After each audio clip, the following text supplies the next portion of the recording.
a propriedade intelectual e a pirataria no mundo dos jogos. Afinal, será mesmo que a pirataria atrapalha o criador de conteúdo? Este é o Visão Libertária, sua fonte de informações descentralizadas e distribuídas. Radiohead é uma das bandas mais famosas do mundo. A verdade é que, seja na maneira de fazer música ou em seu marketing, a banda britânica sempre foi muito inovadora, característica que os torna tão aclamados no meio musical. O ano de 2007 é um perfeito exemplo dessa característica de inovação, pois foi quando In Rainbows, o 7º álbum do Radiohead, foi lançado. Mas além da sonoridade e das misturas de gêneros contidas no disco, o que há de tão inovador aqui? A banda estava sem contrato de gravadora após um hiato de 4 anos. Os músicos decidiram disponibilizar o disco inteiro em seu site, permitindo ao ouvinte pagar o que quiser pelo material, mesmo que a quantia desejada fosse zero, nada. Teria a banda ficado louca? Afinal de contas, disponibilizar um trabalho que levou meses para ser desenvolvido gratuitamente parece loucura, não é? Enfim, coisa de doido ou não, o fato é que o In Rainbows fez mais dinheiro antes de ter uma cópia em mídia física disponibilizada do que o álbum anterior da banda, o Hail to the Thief. Os relatos sobre esse experimento podem ser encontrados pela internet. Portanto, não entrarei em mais detalhes sobre essa ousada estratégia. Porém, gostaria de destacar a frase dita por Will Page, o gerente do Radiohead e o economista-chefe do Spotify. Os álbuns e as músicas mais vendidas do mundo também são as mais pirateadas, não importa a quantidade de táticas anti-pirataria empregadas pela indústria da música. Resumindo, o que é popular continuará sendo popular de qualquer modo. Muitas coisas aconteceram desde 2007 até 2020. Os serviços de streaming de música se tornaram mais populares, diminuindo a demanda por música pirateada. Mas será que esse exemplo poderia ser aplicado ao mundo dos jogos? E mais além, será que há algo de errado em piratear qualquer tipo de conteúdo? Se a cópia deliberada de produtos protegidos pelas leis de propriedade intelectual for liberada, quem garantirá que os criadores sejam recompensados? Para alguns, o modelo atual que protege os criadores de conteúdo é satisfatório e correto. Contudo, esse é um tema mais complicado do que parece, e ainda há muitos debates sobre a ética envolvida nesses processos. Ser contra qualquer tipo de propriedade intelectual pode ser uma opinião controversa atualmente, mas acredito que esse tipo de visão é completamente compreensível. Os libertários acreditam que, segundo o princípio da escassez, os direitos de propriedade só podem existir sobre bens tangíveis. A propriedade existe por um motivo: evitar conflitos por bens escassos por parte de múltiplos agentes humanos. Obviamente que para o seu funcionamento, as regras referentes a isso precisam ser claras, tornando esses direitos visíveis e não ambíguos. Ideias, invenções e marcas não se encaixam nesse princípio, logo, não são passíveis às regras de propriedade. Como se não bastasse as implicações quanto aos bens tangíveis, quando uma regra de direito autoral ou patente é utilizada, o indivíduo portador desse direito possui o controle parcial sobre a propriedade privada de terceiros. E aí você se pergunta, mas como isso é possível?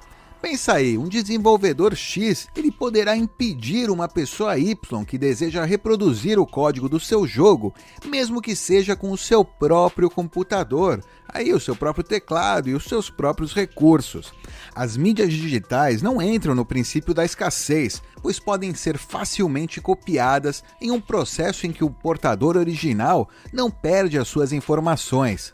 Um jogo disponibilizado digitalmente pode ser baixado inúmeras vezes sem que o seu conteúdo original seja violado, mas uma cópia em mídia física do mesmo jogo seria escassa nesse ponto de vista, sendo considerada uma propriedade do comprador.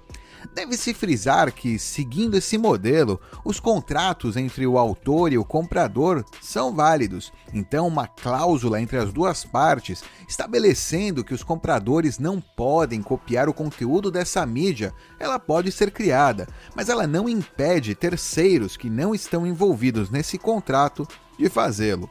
Nesse caso, argumentos utilitários, como falar que os criadores não receberiam incentivos financeiros suficientes, são totalmente descartáveis, mesmo que tal afirmação seja pertinente. Mas desprezando o utilitarismo, será que não há algum método de se lucrar com uma ideia sem utilizar as leis de propriedade intelectual? Bem, existem maneiras aí de lidar com esse problema, dependendo da criatividade do autor para capitalizar com a sua obra.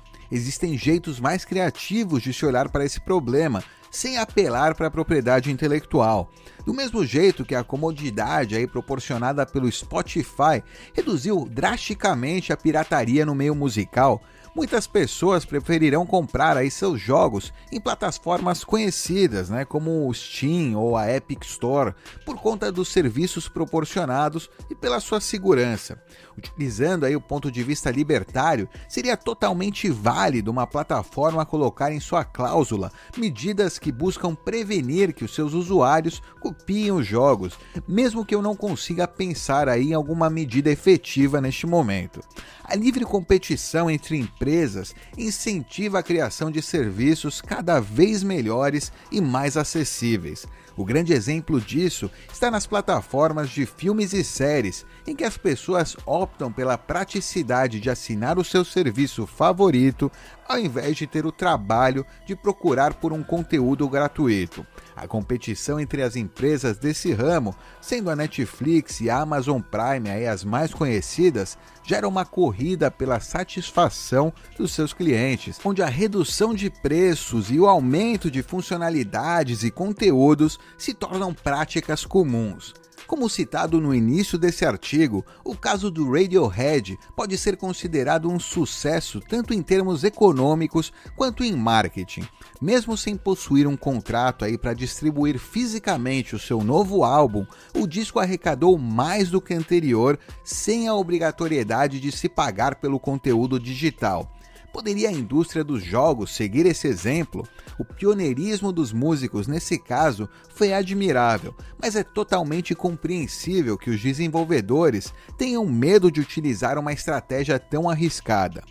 Dangerous Gazers é um jogo que está disponível no Steam por R$ 20,69.